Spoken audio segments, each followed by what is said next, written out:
Hey guys, it's me John, and today I'm going to be taking a look at two different types of East German headgear here today. The first type is going to be the Visor cap, and the second is going to be a Garrison cap, actually, if I can bring it up for you guys here, which I actually got from Connor as a gift, and it's definitely a very nice Garrison cap, and I'm imagining you guys know who Connor is at this point.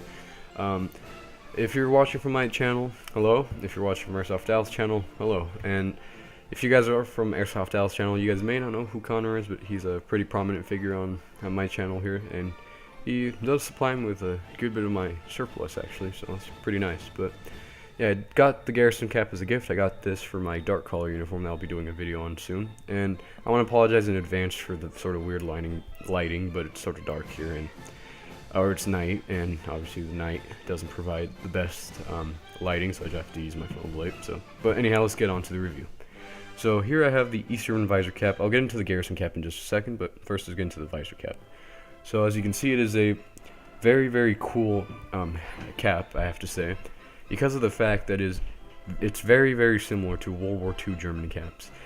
It's basically, it has the same colors as a World War II German cap. The only difference is it has a sort of more Soviet look to it, because obviously they're East German, so they're communist, which I thought was pretty cool how they got the colors of World War II German caps and just put them onto Soviet caps, but anyhow, or Soviet-looking caps.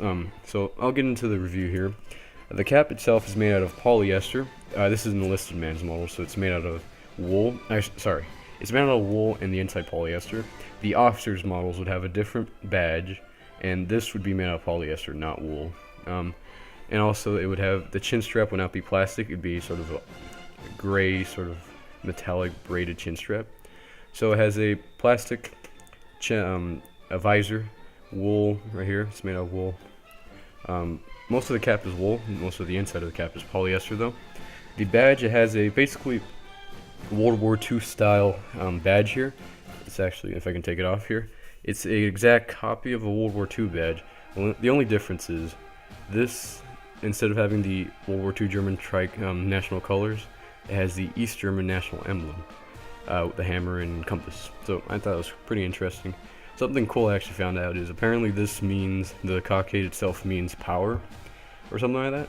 So it makes sense for the communists to use it, since the communists are very big on showing military power. So if this means power, they might as well use it, which I thought was quite cool. So this cap is overall pretty nice. It has the two sort of buttons here to keep the chin strap in place. I'll show you the inside here for you guys. This is NVA 56, 1856. So NVA means National Volksarmee.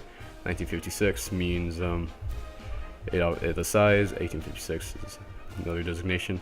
It says Main Germany here, which is quite interesting. I believe they have to do that if they import anything to the U.S., anything foreign. So it's pretty cool, So that was the visor cap itself. I'll show you guys the Garrison cap now. So the reason I'm not doing a history on the East German military is because you guys probably already know from the East German helmet review. So that's why I'm not doing a whole brief history, because you guys probably know what it is. If you don't know what the East German military is, you can go look on that video over there, which I'll have in the description if you guys are wondering. So here's the Garrison cap. Again, it's made out of polyester. Has a sort of a East German emblem, national emblem, the hammer and the compass here. Pretty cool. It's more of a World War II, or not World War II, it's more of a Soviet style Garrison cap than actual World War II German, although the East Germans did use them in the beginning, like more around 1960s. They used World War II style Garrison caps, and then they just moved to the Soviet style later on, which is quite interesting. So here's a 360 of it. Pretty cool. Very, very normal. I mean, very featureless, because it's just something you wear on the field. It doesn't have to be loaded with features. So that's how it looks on a head. For the most part, it's a bit too big for the mannequin head, but it does its job in showing the purpose. So there's a side profiles, I should say.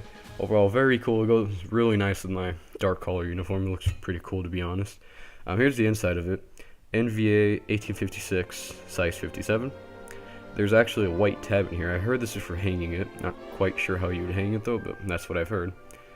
Overall, this is a pretty cool. These pieces of headgear are actually extremely cool, to be honest. I mean, it's just the East Germans really. I just find it extremely cool how the East Germans kept a lot of German looking equipment in the East German military, I guess, because usually most communist forces would just completely get rid of what the prior era was using, but the East Germans actually decided to adapt and modernize what the World War II Germans were using, which I thought was quite interesting. And they've also adopted a lot of Prussian tradition, which I thought was quite weird because the Prussians were against communism for the most part. So that was definitely very interesting that the East Germans decided to do that. If you're not familiar with what Prussians are, basically they're the people who unified Germany, and they had the best military tradition in the world. So the East Germans kept that, even though Prussians were anti-communist, which is quite interesting. So a quick thing I want to throw out here about the cap, since I've showed the review already.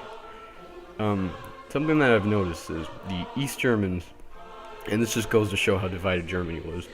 The East Germans, they basically had, when it comes to visor caps, and this is just one of many things that shows how divided Germany was. The East Germans had the Soviet-style visor caps with World War II German colors and insignias, basically. While the West Germans, if you look, I'll probably put some pictures on the screen, they actually wore World War II sort of shaped visor caps, were sort of more peaked, and this doesn't go out that much, and it goes sort of like the Bundesgrenzschutz cap. They wore those, but the colors were completely off and not similar to World War II Germans at all. More similar to American caps, but not really. Which I thought was quite interesting, how one side went to World War II type colors, but Soviet shape, while the other side went to German shape, but not colors, which was it's really quite interesting, to be honest, and just goes to show how divided Germany was between communism and capitalism, which was quite interesting. But yeah, I just wanted to throw that out there. I'm just trying to make the review a bit long, because this is pretty simple stuff. Anyhow, I think I made it long enough, so thank you guys for watching. I truly appreciate it, and yeah, I'll see you guys in the next video. Bye.